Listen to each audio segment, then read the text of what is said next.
The time is just gone 9:33 a.m. and it is clear that the African continent has become the superpowers flavor of the month. We've seen senior politicians from the United States, from China and Russia coming across to the continent, and we've seen how many of them have been trying to curry favor. To look at business deals, we've seen the Chinese foreign minister gang who finished a long week tour of the African nations. We've seen the Russian Foreign Minister Sergei Lavrov landing in South Africa on Monday. Now we hear about the U.S. Treasury Secretary Janet Yellen coming into town. Now, what does this all mean for South Africa and for the continent? And she is talking about meeting up with Cyril Ramaphosa on her South African trip. We're going across now to be joined by Ashraf Patel, senior researcher at the Institute for Global Dialogue. Ashraf, assalamu alaikum wa rahmatullahi wa barakatuh and welcome. Walaikum salam, Brother Inayat. Hope you well and all is good. Yes, well, we know the Treasury Secretary Yellen coming to South Africa, and we know that we will see smiles at the airport. She will be professionally welcomed, possibly even warmly welcomed. But the key issue here is this trip and that she is making to South Africa to try and understand what is the reason for the trip going to be, and also at the same time, what is the thinking of the United States of America as far as South Africa goes? Yes, Inayat, it is interesting times. Post WEF, many global leaders do move on a quick diplomatic outreach, and Africa seems to be challenging for a number of reasons, primarily the debt trap that most Africans are beholden to IMF loans, etc. And I think within this context, there's an outreach from the larger powers, China, Russia, EU, and the US. So within that context, Treasury Secretary Yellen's visit is quite significant, and it falls within a broader narrative of a kind of contestation and interest in Africa by the larger powers. Yes. Now, the fact that, we've seen Russia send one of their senior figures to South Africa, and earlier on we were talking with Professor Malte Brosig about South Africa and its position on the Ukraine-Russian conflict. And we know in the past, America has been putting pressure on South Africa in adopting this neutral stance, but also at the same time looking at China, looking at our association with Russia and China through BRICS. Now, clearly, these are factors and these are matters of concern to the United States of America. And I'm sure, some of these issues may crop up during Yellen's visit and meeting up with the president. Yes, so to be clear, the visit by Russian Foreign Minister Sergei Lavrov is within the broader context of BRICS cooperation. And that has been a standing arrangement for the past decade or so. So it's not untoward. And it's within the reality that South Africa is hosting BRICS in 2023. The visit by Chinese Premier to Africa is an annual event that the Chinese Foreign Minister visits Africa in January and February. So that's part of an ongoing sustainable visit. Now, the visit by Treasury Secretary Yellen is an outlier in a sense that it's the first time a U.S. Secretary has visited Africa in over a decade. And primarily the reasons that has been expounded upon is severalfold. One is the debt challenges of many African countries. But for South Africa in particular, it's about the Just Energy Transition Funding. The funding that was announced with much fanfare at the G7 last year, as well as at COP27 in Egypt in November. Now, unfortunately for South Africa, it has jumped too quickly into the Just Energy Transition Funding. The so-called $8.5 billion, there's just no money available. purely because northern countries are going through a recession. And so South Africa is left standing in the dark. Sorry about the pun, but the fact is that there is just no money from the US and the EU for the just energy transition. And I think this visit primarily is to, in a diplomatic way, tell South Africa that, look, there are challenges with funding. There has been some funding from the World Bank, $600 million in December, but that is World Bank funding, which is a multi-donor agency. So it's not US funding or EU funding.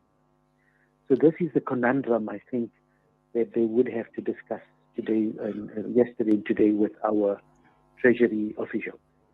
Well, it certainly is a conundrum, but the key question is, what is Cyril Ramaphosa really thinking? What is his motivation behind? Because we've seen him meet up with Joe Biden, and we see this relationship between South Africa and the United States of America getting even stronger, and the fact that now Secretary Yellen is coming to South Africa. There is a lot, Ashraf, that is going on behind the scenes. There is a lot that actually meets the eye as far as President Cyril Ramaphosa is concerned, his relationship with the United States of America, and perhaps there is a lot that we don't know about. Look, diplomacy is a very sophisticated game. It's an art and a science. In terms of media optics, there's just a lot of photo opportunity. But in terms of substance, I don't think the Ramaphosa administration has an economic diplomacy strategy. Most countries in the world do have that. Like you take Turkey, for example, President Erdogan is very sophisticated. Every photo opportunity, whether it's with NATO or with the Chinese or with the Russians, etc., he is in high demand and he gets a lot of benefits for Turkey, etc., etc. But in the case of President Ramaphosa, he just doesn't have an economic diplomacy policy that is reaping any gains for South Africa. So all the meetings at the G7, World Economic Forum, G20, we've seen none of those promises translate into actual programs. Hence, we're now moving into load 5 load shedding, because the promise of the just green energy transition is actually, believe you me, it's fairy tale. No country in the world has transitioned into a green economy without a structural transformation or an energy mix. Even the EU, with all the green parties in power, are reviving coal and nuclear. So it's a pipe dream that we can jump into the just energy green transition. It's never happened anywhere in the world. And honestly, it's an Alice in Wonderland fairy tale story that the West is telling us. And unfortunately, President Ramaphosa is falling for it. He just doesn't. Well, he certainly, Ashraf, he certainly has fallen for it, because we've even seen Enoch Godongwana talking about Janet Allen, funding just transition, solving the rolling blackouts that we are experiencing in South Africa. And, sometimes I wonder, Ashraf, in what world are we living in? You mentioned a fairy tale, and the US will not fund anything without any benefit for themselves as well. So, this is not about expressing genuine concern for South Africa, genuine concern for where we are as a country, as an economy. And this is the reason why I think people are very, very skeptical when one looks at visits like these. Oh, definitely. We know the term "nothing for mahala," and I think this talks true to it. But it's more difficult for the Democrats post their midterm elections, because the Republicans are in control of the House. And if you notice that in the last few weeks, they had major challenges negotiating with the Republicans on a number of issues. And the one red line area is over expenditure. The Republicans in the House will not approve any expenditure, and it has to pass through the House. So the Democratic and the Biden administration's hands are tied. And the reality is, this is the message the Treasury Secretary will send to our own Treasury. There may be some additional funding they'll get from here and there, but in the end, it's merely a diplomatic kind of offensive, a PR offensive, to say, hey, okay, we're still there. So we can talk about the just transition. But really, the just transition is not a development program. It's a World Bank austerity program. It's repayable by South Africa through loans with interest. So there's absolutely no developmental content to it. And so this is the reality with the current visit by the Treasury Secretary. Exactly, and this spells a lot of danger for South Africa because like you mentioned, these are austerity measures. There is nothing for nothing, and looking at South Africa, looking at our debt situation, the trillions, and it's just getting worse by the day. And how much more will this country be able to afford before we reach a point of total collapse? Look, it's quite sad. We've discussed this from the COVID years. We have an ANC administration under the Ramaphosa administration that's beholden to capital, to multinational institutions, without any policy sovereignty. And when you take those decisions, these are the results you reap. And without leadership, without a commitment to national sovereignty, without the developmental interest of the nation and the continent, you become really a lackey, a third arm of a, you're a sub nation. You're not even a nation state, and this is how the world order works. If you do not challenge and fight for your place in the world order through national interest, through economic diplomacy, you just have to accept everything that's rammed down. And this is what's happening. It's sad. South Africa is a large economy. We're part of G20, BRICS, World Economic Forum. But under the Ramaphosa administration, it has developed nothing. I mean, if you can show any developmental gain in the last 5 years under President Ramaphosa, it's not there. It's just not happening. Show us one infrastructure project. Show us any project. Show us the energy solution, infrastructure, you name it. There's nothing. It's called privatization. It's called neoliberalism.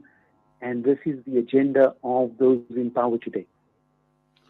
Well, Ashraf, we're going to have to leave it at that. Jazakallah, as always, for your time with us here on Salam Media, and we appreciate you taking time out this morning. Assalamu alaikum wa rahmatullahi wa barakatuh. Wa alaikum salam. Shukran for the time. Ashraf Patel, senior researcher with the Institute for Global Dialogue, with us this morning against the visit of Janet Yellen, U.S. Treasury Secretary General Secretary, and she is about to meet Cyril Ramaphosa, but there is just so much more that actually meets the eye. And again, one needs to look at our very own President Cyril Ramaphosa. What is his agenda? What is playing out?